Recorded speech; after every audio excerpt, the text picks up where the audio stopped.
Welcome to the Great Detectives of Old Time Radio. From Boise, Idaho, this is your host, Adam Graham. If you have a comment, email it to me, box13@greatdetectives.net. Follow us on Twitter at Radio Detectives, and check us out on Instagram, instagram.com/greatdetectives. I do want to encourage you, if you've not already, check out our Great Detective of Old Time Radio t-shirts. We have 3 different designs we offer. We have our regular t-shirt at t-shirt.greatdetectives.net. We have our Johnny Dollar Anniversary t-shirt at yourstruly.greatdetectives.net.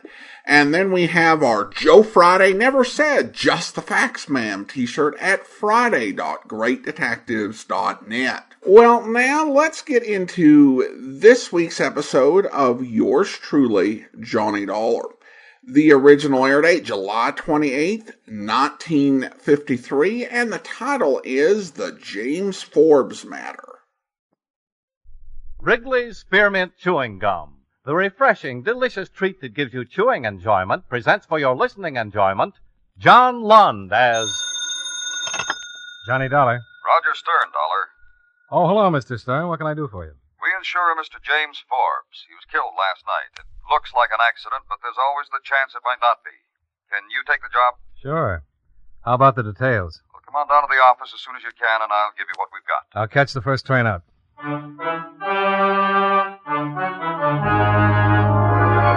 the makers of Wrigley's Spearmint Chewing Gum bring you John Lund in another adventure of the man with the action-packed expense account, America's fabulous freelance insurance investigator. Yours truly, Johnny Dollar.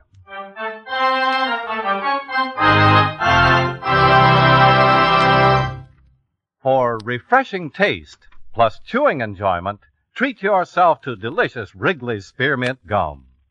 When your mouth and throat feel hot and dry, a stick of Wrigley's Spearmint gives you quick, long-lasting refreshment. The lively, full-bodied spearmint flavor cools your mouth and freshens your taste. The chewing itself helps keep your throat pleasantly moist. Best of all, you can chew and enjoy refreshing Wrigley's Spearmint Gum almost any time and any place. Keep a package handy right in your purse or pocket so you can chew a stick whenever you want it. For refreshing taste plus chewing enjoyment, treat yourself to delicious Wrigley's Spearmint Gum. Millions enjoy it, and you will too.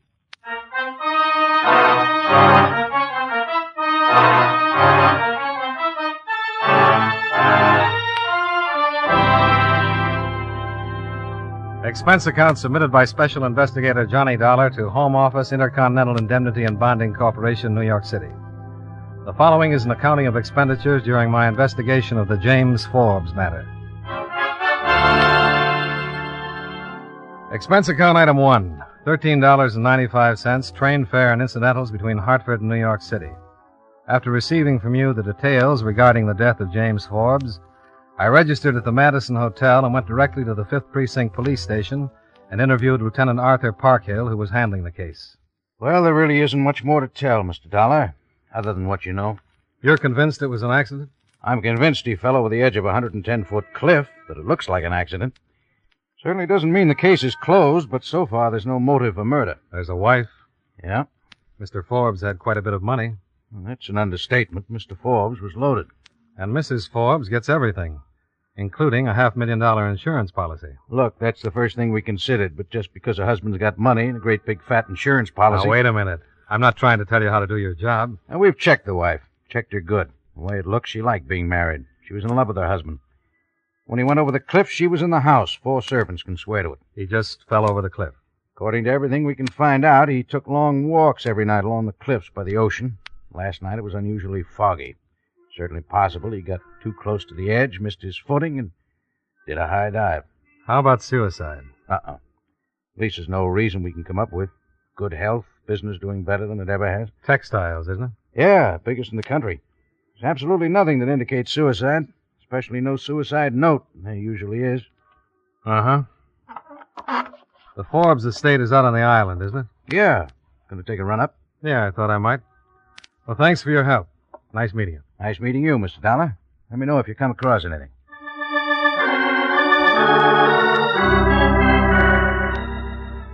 Expense account item 2, 75 cents. Cab fare to a garage where I rented a car and drove out to the island. The Forbes mansion stood in the middle of a lot of acreage along the shore at the northeastern tip.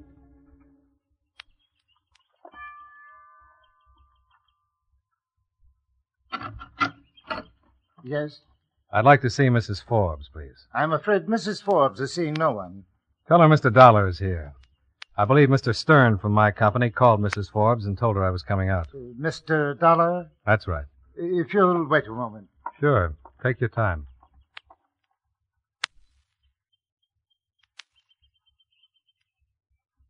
Mrs. Forbes will see you, Mr. Dollar.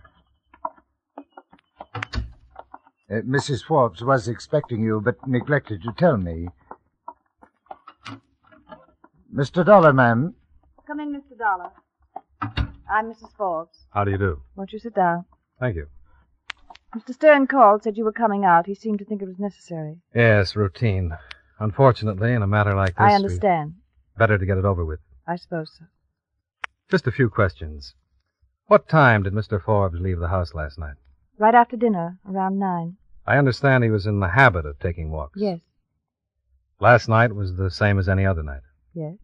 He seemed all right? He was fine. Wonderful spirits. Who found him? The police. Did you call them? Yes, after he'd been gone longer than usual, I began to worry. By 12 o'clock, I sent William, my butler, out in the car to look for him. When William returned, I had him call the police. They didn't find him until morning. You're convinced it was an accident? My husband didn't commit suicide, Mr. Dollar. Did he have any enemies? No. No one killed him, Mr. Dollar. Now, if you don't mind, I really don't feel too well. Of course. There's just one more thing. Yes? I'd like to take a look at the place, the spot. I'll have William show you. Thanks. I'm sorry I can't be of more help, Mr. Dollar, but there's really nothing to help you with. My husband was killed in an accident. He wasn't murdered, and he didn't commit suicide. My husband was a fine and wonderful man. I loved him very much. Of course. I'll call William and have him show you the way down to the cliffs. It's been nice meeting you.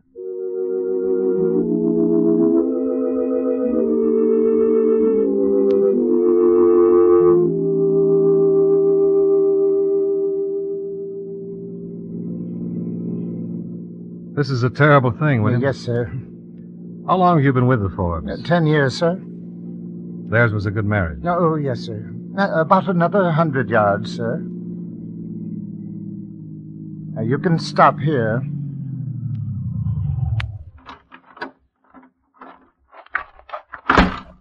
Right over here, sir.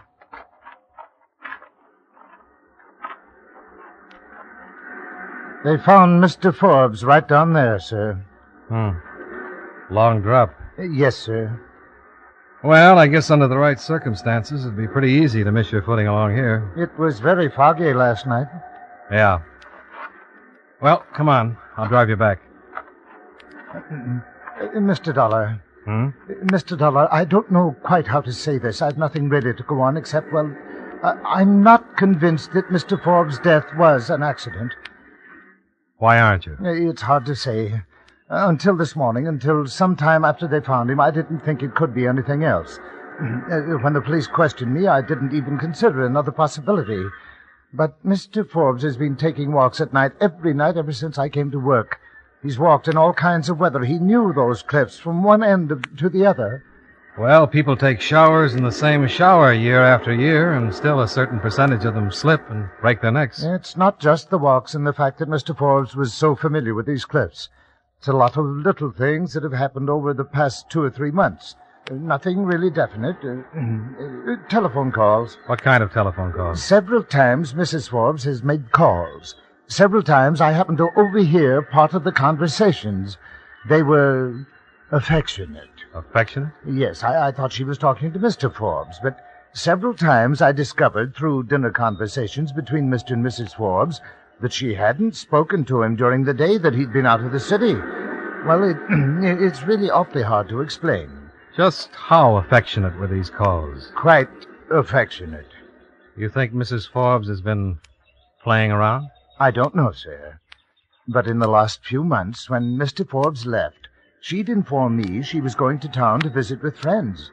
and she'd very seldom return until the day before Mr. Forbes was supposed to be back from his trip. Why, on one of these occasions, Mrs. Weatherwax, the woman Mrs. Forbes was supposed to be visiting, came to the house calling on Mrs. Forbes. Well, from her conversation, I gathered she hadn't seen Mrs. Forbes for some time. Did you say anything about it? To whom? To Mr. Forbes? Certainly not. I didn't think that much about it at the time. Anything else? No, sir. But I suddenly felt that I must tell someone. Sir, if Mrs. Forbes should find out, she'd surely dismiss me, and I couldn't blame her. I won't say anything. Thank you, sir. Well, come on. We'd better start back. I do hope I haven't started something I'll be sorry for. Do me a favor. Well, certainly. If Mrs. Forbes gets any more of those phone calls, see if you can find out who's on the other end of the line. I'll try. You can reach me at the Madison Hotel. Yes, sir.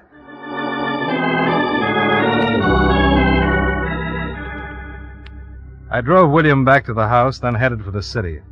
It was close to 5 o'clock when I got back to my hotel and called Lieutenant Parkhill. I told him about my conversation with the butler, and he was interested. He agreed to do some more checking on Mrs. Forbes' friends, especially the men. Expense account item 3, $7.50, dinner. After which I took a short walk, then returned to my hotel to get a good night's sleep. I was just turning off the light when the phone rang. Johnny Dollar. This is William, Mr. Dollar, the Forbes butler. Oh, yes, William. Mrs. Forbes received a phone call about half an hour ago. You find out who he is? No, sir.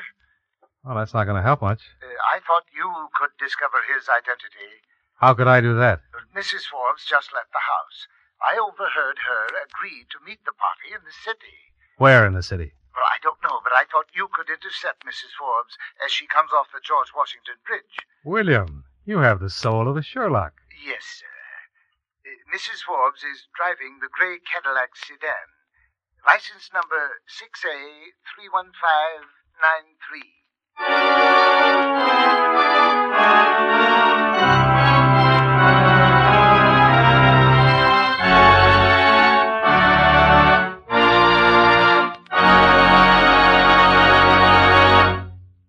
Friends, no matter what kind of work you do, it's a real help to chew delicious Wrigley Spearmint gum right while you're working. When you're warm or tired, for instance, the lively, full-bodied spearmint flavor is really refreshing. It helps keep your mouth and throat feeling cool and moist. Chewing on that smooth, good-tasting piece of Wrigley Spearmint makes the time pass more pleasantly, too. It seems to make your work go smoother and easier. Keep a package or two of Wrigley Spearmint chewing gum handy all the time. Enjoy chewing Wrigley Spearmint while you're working and at other times. That's Wrigley's Spearmint chewing gum. Healthful, refreshing, delicious. And now, with our star, John Lund, we bring you the second act of Yours Truly, Johnny Dollar.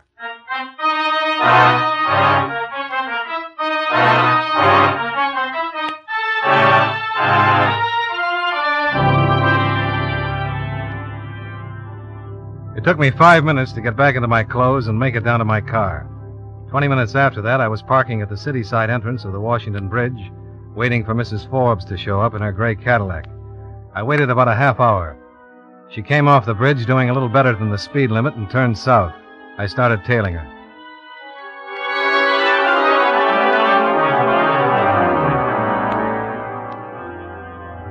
I stayed about a block behind, and Mrs. Forbes led me across town. Suddenly, at the corner of 41st and 5th, she pulled up to the curb, and a man stepped up to the car, quickly opened the door, and climbed in.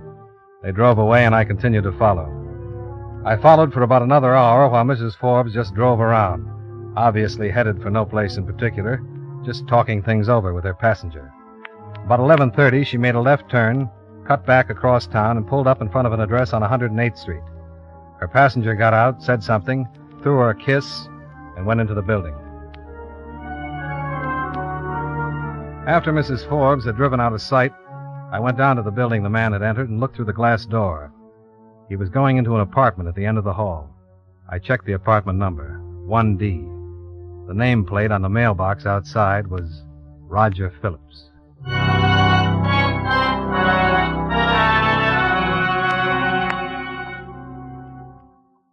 I don't know Roger Phillips, Dollar. Name's familiar, though. I'll check on it. Where are you? In a drugstore in the corner. Hey. What? Cab just pulled up in front. Of the drugstore? No, 953 East. I can see it through the... Hold it. What? I'll call you later, Lieutenant. My man just came out. He's getting into the cab. Goodbye.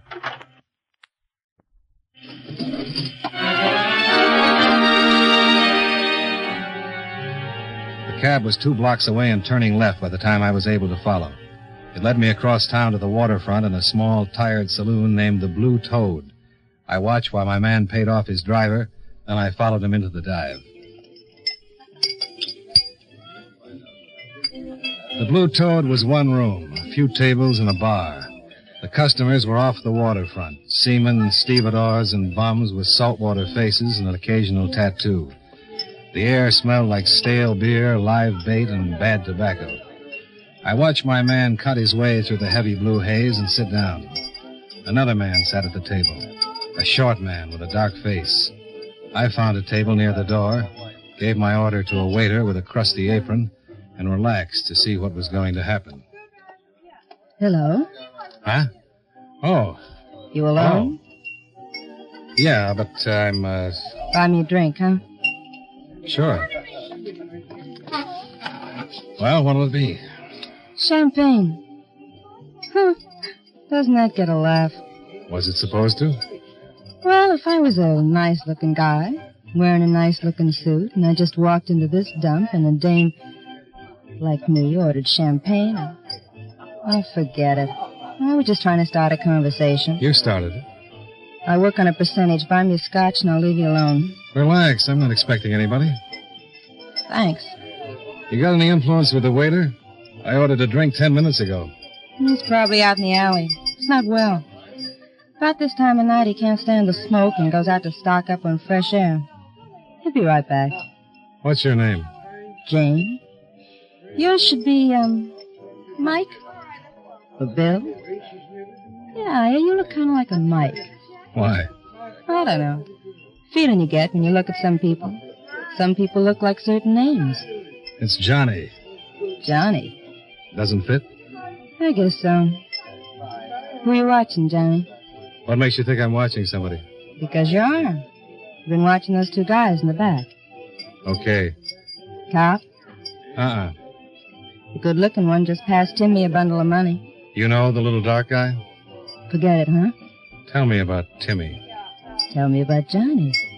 I'm not a cop. Nope. A cop would know all about Timmy. The good-looking one's leaving. I'm interested in Timmy. And Timmy or the money he just got. Both. You're not a stick-up man, Johnny. Not a bit. I'd like to help, but Timmy finds out about things. Timmy's a bad boy. Hasn't got a friend in the world.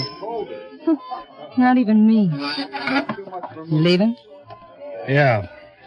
Oh, here. Buy some champagne. Thanks. Bye, Johnny.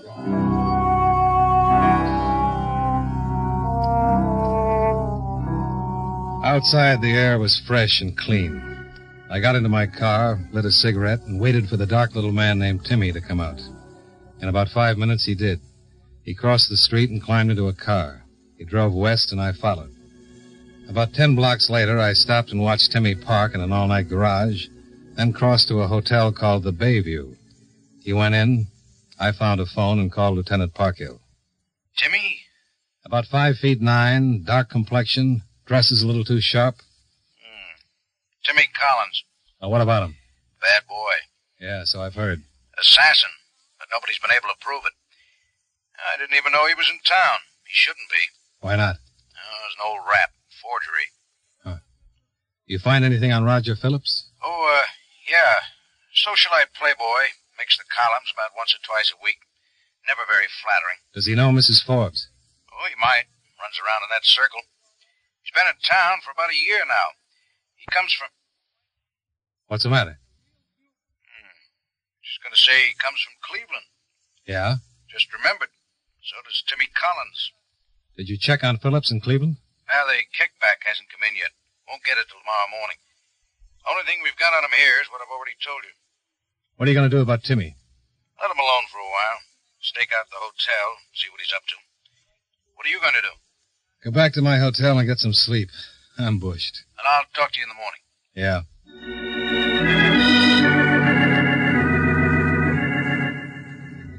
Expense account item 4, $2.65. Breakfast the next morning with Lieutenant Parkhill at a waffle shop across the street from the precinct. Roger Phillips skipped Cleveland owing a lot of money. The Cleveland report gives him a clean police record, but one thing's pretty interesting. Most of the money he owed was for gambling debts. Owed it to Timmy Collins. Huh. Unless we've wandered too far out in left field, I got a hunch Timmy killed Forbes. Met him on that lonely road by the cliffs and gave him a shove. Yeah, I have the same hunch. Mrs. Forbes falls for Phillips, and together they plan to eliminate the husband. Phillips makes a deal with Timmy, maybe agrees to give him a big interest on the debt when he marries Mrs. Forbes and gets his hands into all that money. Does Phillips have enough money to pay for a job like that? Well, if he doesn't, he probably borrowed it from Mrs. Forbes. It was a big stack of bills. Why don't you check with Mrs. Forbes' banks and see if she withdrew a large amount in the last couple of days? Yeah, right. Or, want some more coffee? No, I think I'll make a call on Roger Phillips. Maybe I can force this thing out in the open. What are you going to tell him? Enough to scare him, get him into action. When people get frightened, they get careless. Yeah, but they can get dangerous, too. You watch yourself. Oh, like a hawk.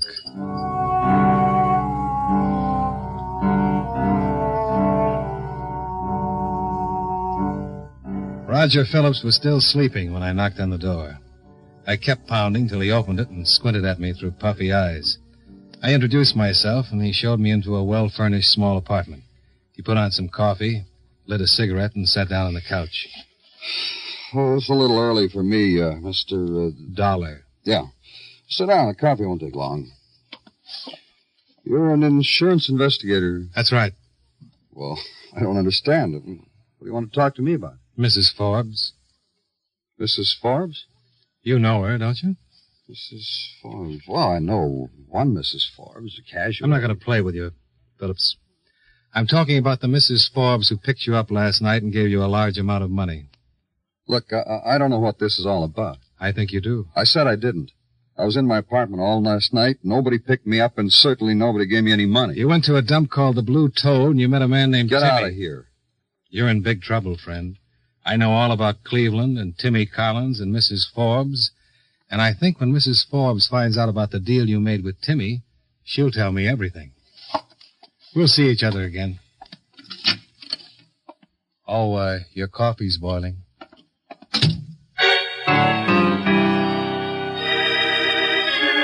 Well, I'd given him the bait.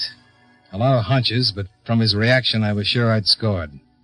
I went downstairs, crossed the street to the drugstore, waited 5 minutes to give Roger enough time to make his calls, then I slid into the phone booth and made a call of my own.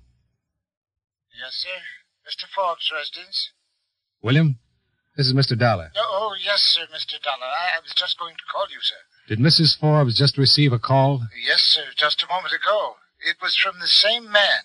She's going to meet him. Meet him? Where? By the cliffs. Phillips had taken the bait. Only 2 people could implicate him in Forbes' murder, Mrs. Forbes and Timmy, and he'd called Mrs. Forbes to meet him by the cliffs. I put in another call to Lieutenant Parkhill. That's right, Johnny. The stakeout has a tap on Timmy's phone. Phillips just called him, said to pick him up as soon as he could. Phillips told Timmy there was trouble, that some guy named Dollar had found out about the whole setup. Shame on you. We want to stop a couple killings. We better get right out there. A couple of killings? Sure. Phillips lets Timmy take care of Mrs. Forbes, then he takes care of Timmy. It's the only way he can protect himself. I'll pick you up in 5 minutes. Oh, by the way, I checked with the bank. Mrs. Forbes made a withdrawal the day before yesterday. $10,000. The lieutenant was as good as his word. In 5 minutes, he pulled his squad car up in front of the drugstore, and I got in. Well, you want to wait for Timmy to pick up Phillips and tail him? Oh, we know where they're going. Better if we get there ahead of time. Right.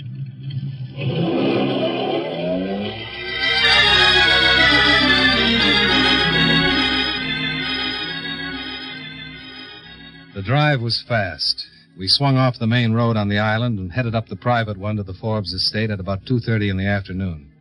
Halfway to the house, we spotted Mrs. Forbes walking along the road by the cliffs. We stopped. She looked startled as we got out. Hello, Mrs. Forbes. Good afternoon, Mr. Dollar.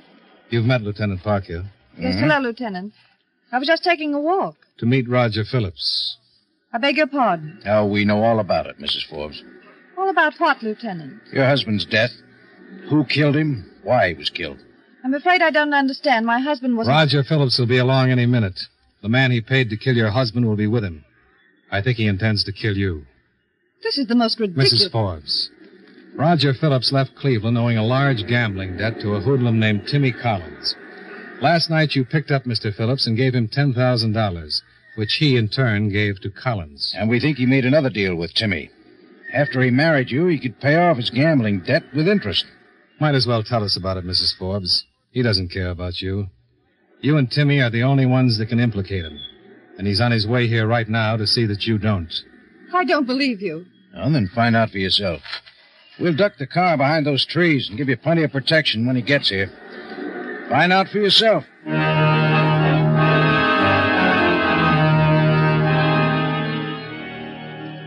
Parkhill drove the car off the road behind the trees, stayed hidden, and waited for Phillips and Timmy. Mrs. Forbes stood quietly looking out to sea, her hands at her sides, bunched into small fists. She stood like that, not moving, even as the car came down the road, heading right for her. She turned and saw the car bearing down on her and picking up speed, and then she knew we weren't lying. But still, she didn't move, and the lieutenant and I went to work. The car was about 50 yards away when we stepped into the road. Timmy was driving and saw us the same instant Phillips did and tried to put on the brakes as we raised our guns.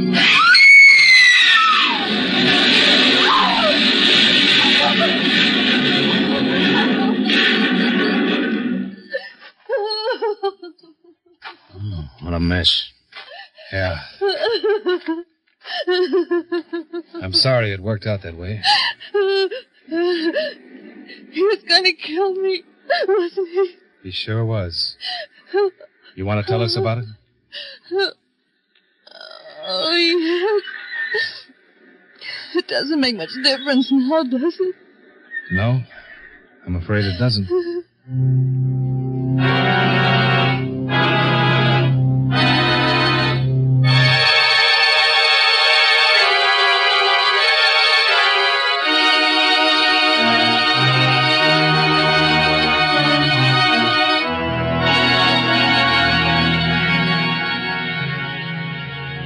Expense account item 5, $25.88, car rental and gas. Expense account items 6 and 7, $93.75. Hotel bill, train fare, and incidentals back to Hartford.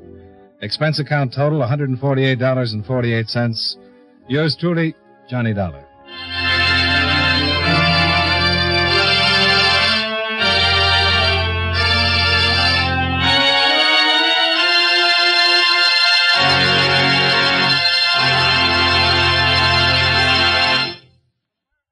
Remember, friends, for refreshing taste plus chewing enjoyment, treat yourself to delicious Wrigley's Spearmint Chewing Gum.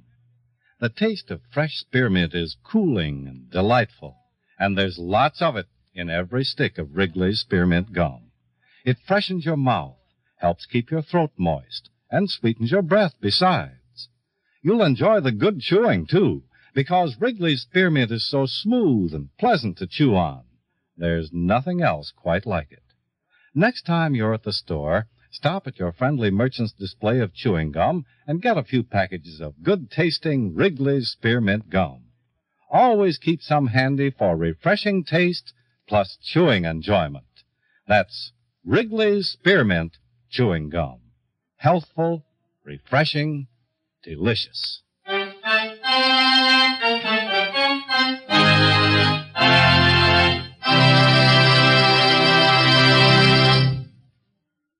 Yours truly, Johnny Dollar, brought to you by Wrigley's Spearmint Chewing Gum, stars John Lund in the title role and was written by Blake Edwards with music by Eddie Dunstetter. Featured in tonight's cast were Larry Thor, Jack Moyles, Bob Griffin, Mary Jane Croft, and Gene Howell. Yours truly, Johnny Dollar, is produced and directed by Jaime Del Valle.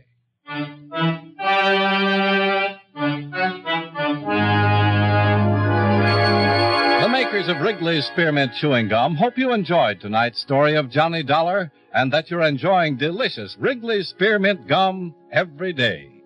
This is Charles Lyon, inviting you to join us again next week at this same time when, from Hollywood, John Lund returns as... Yours truly, Johnny Dollar.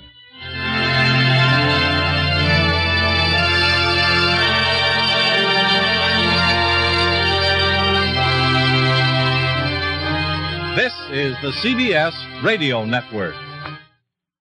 Welcome back. Well, trying to run over her in a car, that was a bit of a blunt approach. That obviously did not work out too well. Also, I was suspicious of her story, the way that she said that she loved her husband and was so devastated by the loss. I wonder, was it intended to be that obvious that she was not telling the truth? It didn't seem like Johnny was suspicious at all, and I kind of wonder about that. Obviously, Shirley Mitchell was a great radio actress, so I don't think she would just randomly chose to deadpan it. But either she deadpanned it without direction from Jaime Del Valle, or Del Valle did it without it necessarily being considered as something that Blake Edwards intended when he wrote the script. At any rate, we turn now to listener comments and feedback. And Peter emails in. He says, Adam, I thoroughly enjoy your podcast with the introduction and analysis of each of the Johnny Dollar episodes. I have a question about how the character Johnny Dollar makes a living. In each episode, Johnny describes his expenses as he solves another insurance case. The implication is that those expenses are recoverable from the insurance company. Johnny must use his own money as the case proceeds, and only at the very end does he submit his expenses. But recovering just expenses is no way to make money or a living. Does Johnny get paid a salary or a percentage of the insurance recovered or saved? Johnny is an independent contractor. He must charge a daily fee plus expenses. But that daily fee is never mentioned. In the Richard Diamond radio series, he charges his clients $100 per day plus expenses. It clearly states at the beginning of each episode, and some potential client complains about the fee. Diamond is the best in the business, so he says, and the clients usually write a check. Occasionally, Diamond feels sorry for the person in trouble and reduces the fee or gives it for gratis. Could Johnny be independently wealthy? I doubt it. Again, thanks for your podcast. Well, thank you so much for the question, Peter. It's one that we've addressed in the past, but it's been a while. There are actually several ways in which Johnny is paid. One you referenced is the percentage for recovery. Now, it's important to mention that Johnny works for a wide variety of different insurance companies, and he also works for companies that cover a wide variety of different products, including personal insurances, life insurance, as well as property and various other sorts of products. So his payment's going to vary a bit. Recovery on a percentage of a recovery, it tends to be on some of property-related claims. And I think the ones where that has been a big part of his payment have tended to be colder cases. Like in one episode, he gets a clue from someone that there's a potential for recovering a necklace or recovering a payment made for a necklace that the insurance company made some years ago. And in that case, the insurance company went ahead and agreed to pay his expenses and give him a portion of the recovery. And so that happens on occasion. It doesn't happen all the time, and in some cases it would be really hard to do. Remember the case a few months back where Johnny was dealing with some blackmail going on at a oil drilling company, and there were people who would kill some of the workers, leading to payoff on their insurance. And Johnny put a stop to that, but there's not really a way that the company could measure, how many lives he ended up saving and what percentage recovery was due. And when you get into the Bob Bailey era, this is addressed a little bit further, where they make reference to the fact that Johnny has a standard fee that he charges, and that sometimes the insurance company, in an effort to get him to take an assignment he might be hesitant about, will say, we'll double your commission that you usually get on a particular case. So there is some flat compensation for, I would say, probably the majority of these cases. And it is probably a daily rate, where it's kind of more tricky to measure, what he might be owed. And sometimes they'll do a bonus. Sometimes they will double in order to get Johnny to come and help with this case, since he can work for anybody. And, really they have to kind of compete for his business. Now, they never tell us what this particular rate is. Now, if you get to the Bob Bailey era, you get to the idea that Johnny exists in the real world, and that his real adventures are being adapted to radio. So I guess the explanation for that is it's not really any of our business how much this guy earns. It's barely our business what he puts on his expense account, but those are just expenses he gets reimbursed. So I guess the answer to the radio show would give to how much does Johnny Dollar take home? And the answer would be none of your business. And if you're telling real life stories, which was the premise during the Bailey era, and really throughout the rest of the Jack Johnstone run, then it makes sense that exact compensation wouldn't be revealed. The only other source of income is that in, again, some of the Bailey stories, there were people who just liked Johnny and appreciated the work that he did and would give their own bonuses.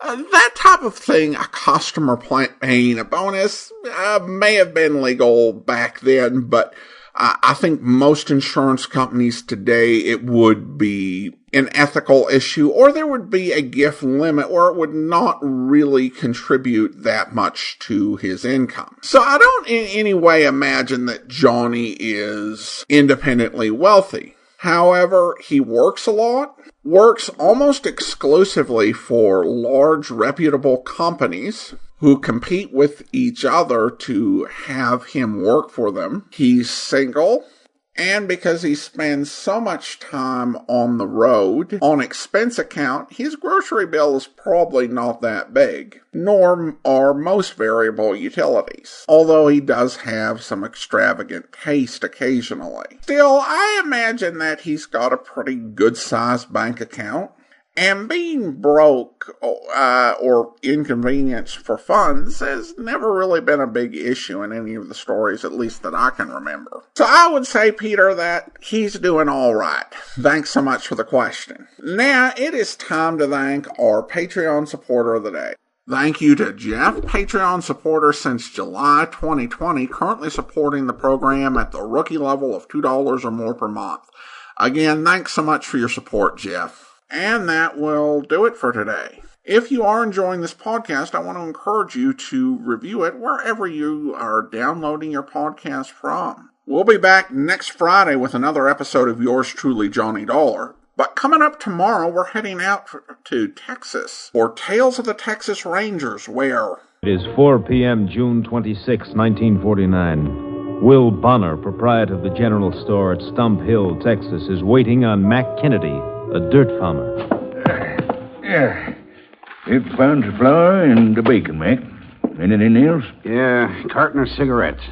Yeah. How about making it a couple of sacks of tobacco, huh? What's the matter, Will? My credit no good anymore? Mac, I think you ought to pull in your horns a little. Your bill's running kind of high. You get your money, don't you? Ain't a question of getting it, Mac. You stand to make a good crop this year. Unless you have to pay out, the better chance you'll have to get on your feet permanent, without no credit. Let me worry about... go ahead. Wait on him. Yeah. That's all right. I got time. No, I'll take care of you, stranger. What'll you have? Stranger? Time ain't helping your sight any, is it, Uncle Will? Huh? Ben! Well, dang it, boy, you changed. How do you like that? Didn't recognize my own blood relative. Oh, Liz! Come see who's here. Willie Ann sees you. What is it, Will? Don't say nothing. Fella wants to know you want to buy some perfume. Perfume? Why, land, no, Will. You could have told him that. What would I do with... Why, it's your brother's boy, Ben. It sure is. Stop cackling, Will. You know about your pa. I know he's dead. Oh, being glad to see you, Ben. I almost forgot. It happened last winter. The pneumonia. Yeah, we tried to locate you, boy, but nobody knew where you was. Nobody would have wanted to know. I was in the pen at Huntsville. Huh? That's where I've been for 4 years. In the prison? Your pa never said... Wasn't nobody's business but mine. Well, Ben, I guess we can talk that over later. You want to stay? There's a place here. I ain't asking you for nothing, except what's coming to me. I just want you to buy out my pa's share of the store and pay me off. Well, Ben, your pa never did have a share in the store. You only worked for me. What you trying to get away with, Uncle Will? He told me he was going in with you when he moved out here. But, Ben, you knew your pa.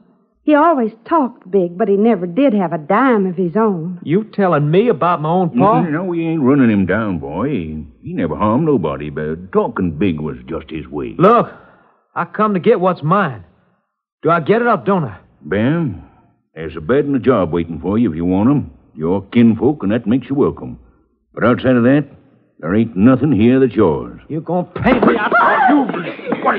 You just hold on, young... Let me go. Hey, turn him loose, Mac. Reckon I can still take care of myself. Maybe you can, maybe you can't, Uncle Will. I'm staying around town to give you a chance to change your mind.